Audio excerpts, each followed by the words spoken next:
My husband is an extremely religious and traditional guy, and he's not a fan of couples introducing each other to the family unless they're ready to get married.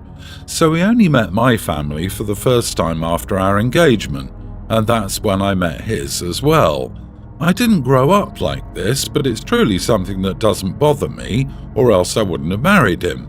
My brother used to date a different girl every month for 2 years straight. My husband didn't mind about my brother's dating life, but he'd flip out if anyone even thought of allowing my brother to let any of his flings visit family gatherings. My brother wasn't planning to, but he got mad over how heated my husband was over this, and told me over and over that who he chooses to bring over to family events is none of my husband's business. For the past 1.5 years, my brother has been dating this girl and they're pretty serious. I've met her, so has my husband. She seems like a very nice and sweet person. They've also expressed how they may get engaged soon. The drama had started during the Christmas holidays. My husband and I told my parents that if they host Christmas in their house, they better notify my brother that his girlfriend isn't invited. My parents were mad we requested that, called us unreasonable, but ended up following through. My brother wasn't too pleased, and he was mad that we didn't include his girlfriend on Christmas Day. I reminded him that she will be allowed to come once they make it official, and it's not personal against her. But he was still mad, and he said this was the last time this would happen. Last weekend was my mom's birthday, and due to the fact she spent her birthday alone with my dad for 2 years straight, she wanted to do something special this year and host a nice party. Before the party, my husband reminded my mom of the no girlfriend rule.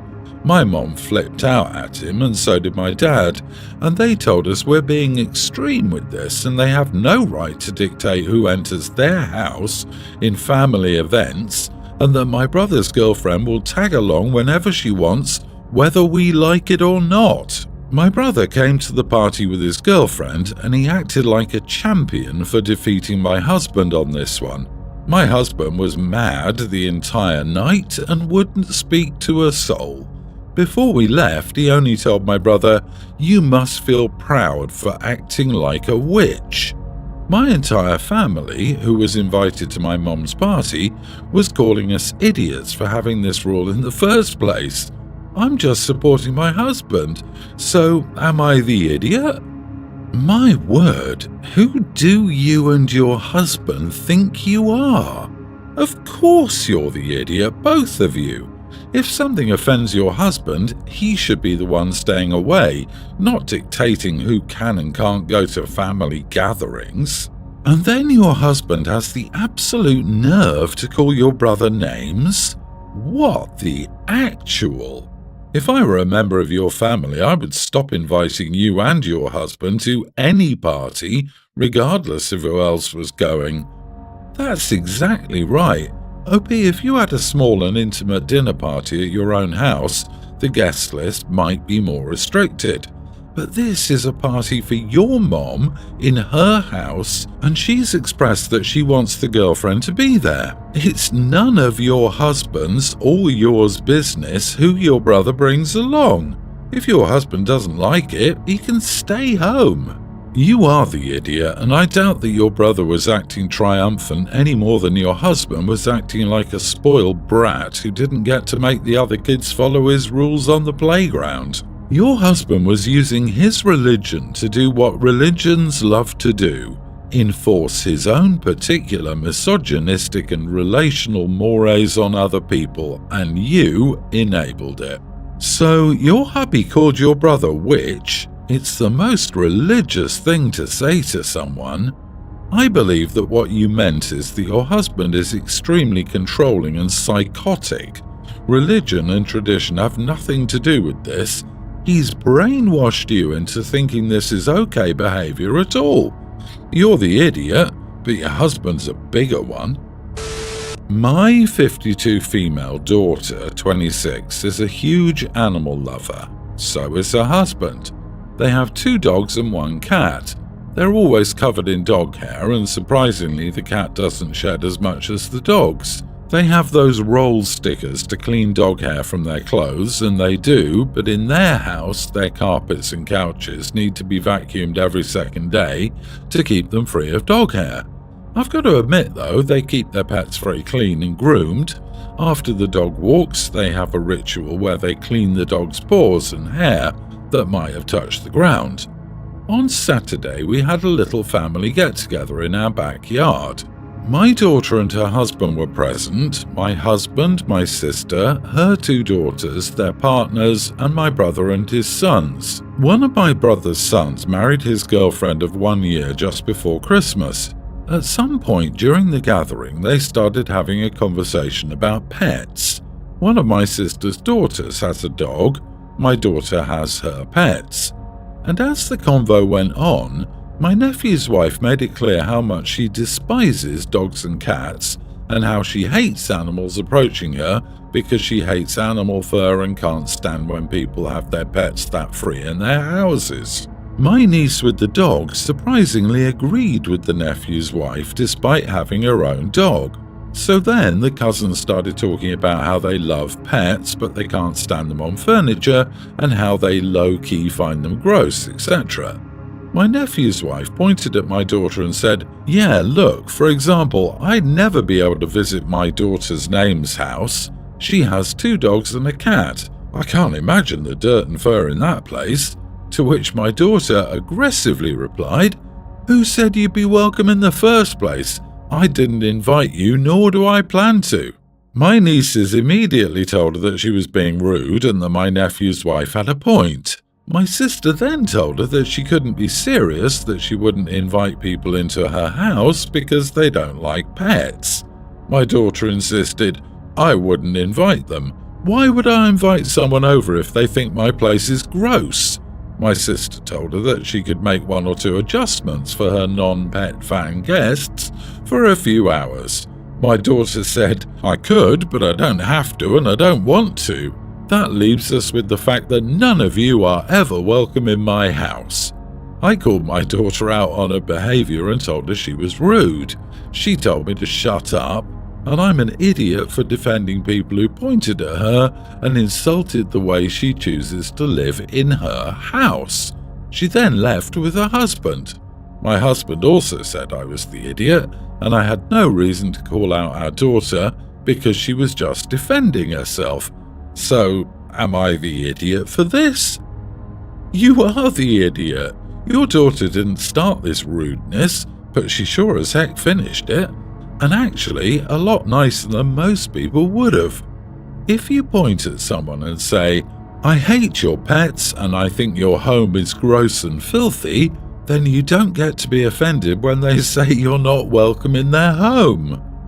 Yep, if someone said this to me, I would have the same reaction. My pets are my family. That does not mean my house is filthy, but you can stay away from my house if you think my family is inherently gross. This was a completely unprovoked attack on the daughter. However, I think she handled herself well considering.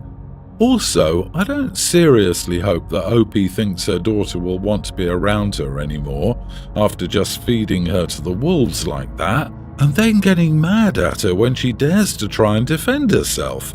I've never been able to understand the people that think other people can be rude and disrespectful and you're just supposed to absorb that crap like SpongeBob SquarePants.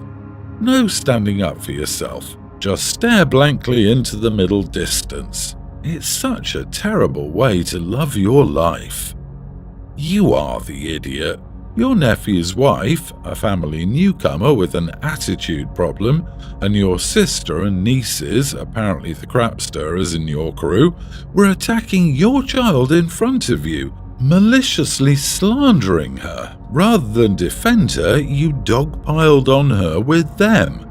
You even admit your daughter goes out of her way to keep her dogs groomed and her house vacuumed. And that's still not enough to keep her from being berated on all fronts at a family barbecue completely out of the blue, just because nephew's new wifey hates animals.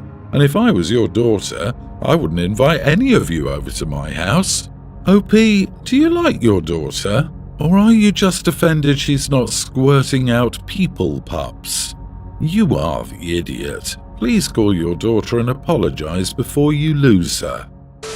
I got pregnant with my son Julius, 28, about a month after my 18th birthday. I tried to do my best for him and he got into a good engineering school, but at 19 he got his then girlfriend Isa pregnant and they had Annabella together.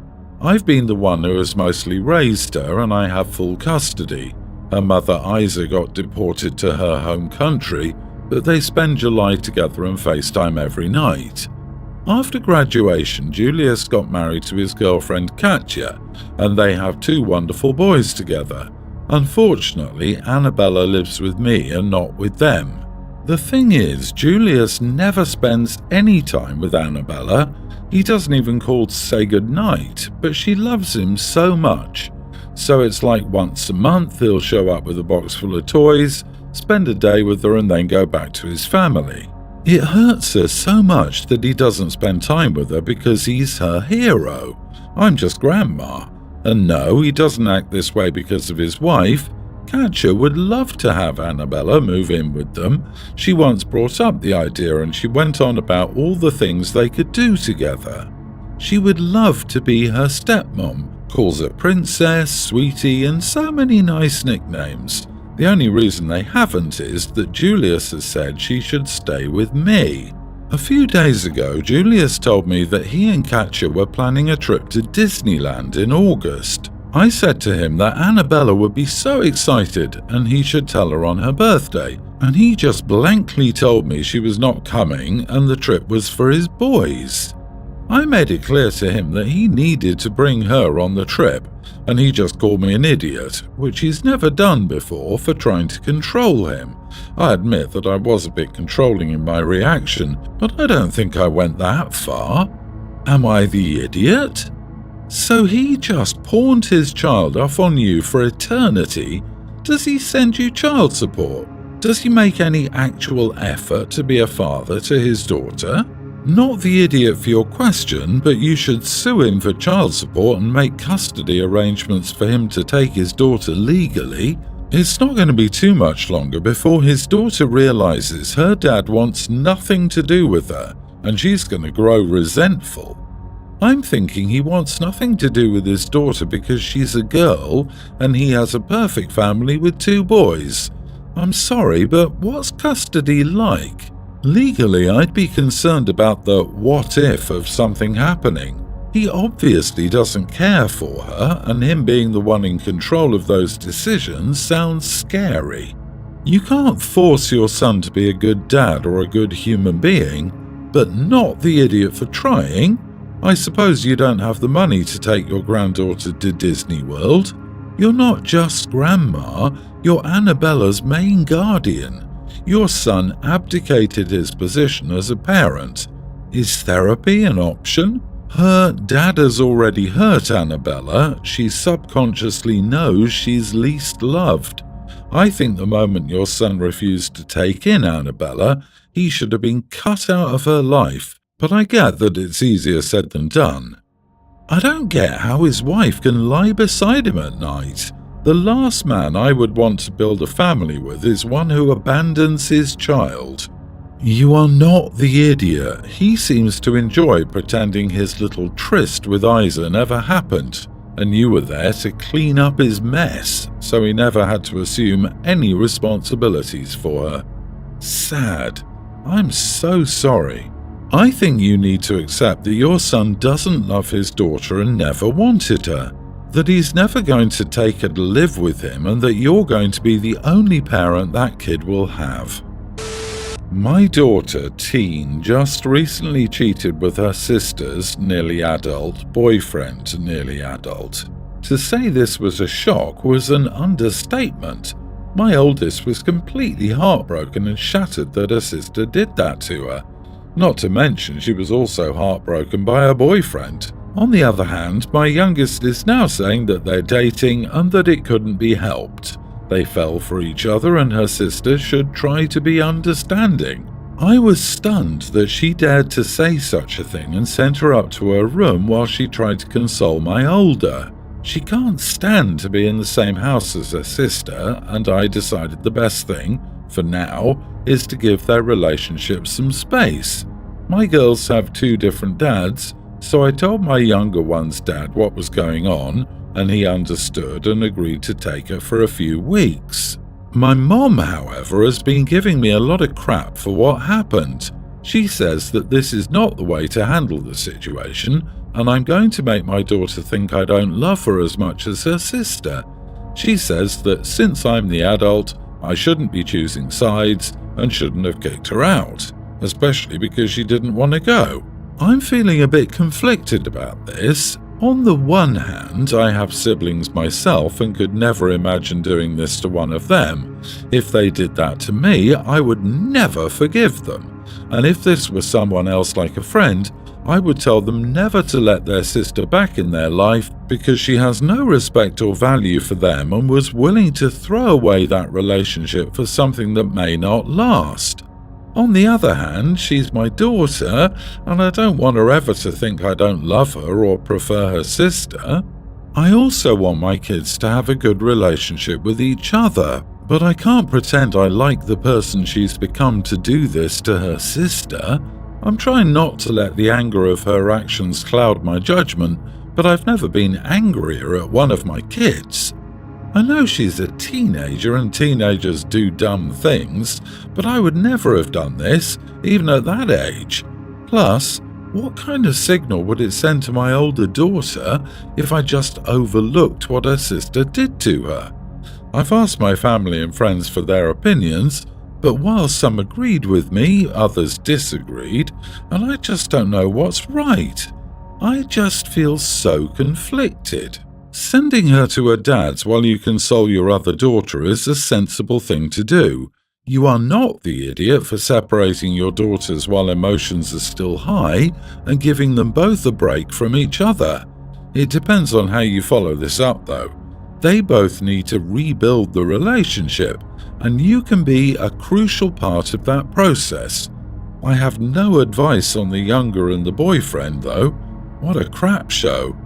You are the idiot. I'm sorry, but even if your older daughter was hurt, her feelings don't get to dictate where her sister gets to live. All that does is show the younger one that if she screws up, she's out of the house. You don't kick your kid out over boy trouble. You are the idiot. You are a parent and you have picked a side. Time for you to admit you messed up, go pick up your child, and get into family therapy ASAP. Your child may never forgive you. Are you ready for that? You think her sister's betrayal hurts your child, and yet you haven't considered that you've betrayed your own child. Their relationship is damaged. It may be beyond repair. Neither has any more right to live in their family home. The consequences of her actions will be long and hard. As a parent, don't make it harder. I had a bad childhood with an abusive mother, and I'm trying to do better with my kids. Since I didn't have a good example to follow, I second-guess myself a lot. My young child was behaving badly today. He kept going into the bathroom and playing in the water, then filling containers and spilling them. We have tile throughout the house and the water makes it slippery. I made him clean up his mess repeatedly and told him to stay out of the water. He has a water table outside to play with, but wet floors are a hazard. Sure enough, when I was doing laundry, I heard my daughter, toddler, start crying. I rushed to her and the floor was wet and she was flat on her back with a bump forming on her head. My son had been playing with water again the second I turned my back. I put him in his room for time out, and after, I told him he needed to hug his sister and tell her he was sorry because it was his fault that she got hurt. I told him that I'd warned him that someone could slip and fall and he didn't listen to me, so his sister was hurt. After he apologized, I sent the kids to go play while I made dinner. Later, I was telling my husband about my day, as we do, and told him what happened. He said I mishandled it, and it could be considered emotional mistreatment. I hadn't considered it from that angle, and now I'm not sure. I thought it was important for my son to understand the consequences of his actions and to know that even if he didn't mean it, he was responsible for his sister's injury. But I don't want to be like my mother, so am I the idiot for telling my son that it was his fault that his sister got hurt? Not the idiot. That's not emotional mistreatment. You're just correcting your son because his sister did get hurt because of him. You're just teaching him that actions have consequences.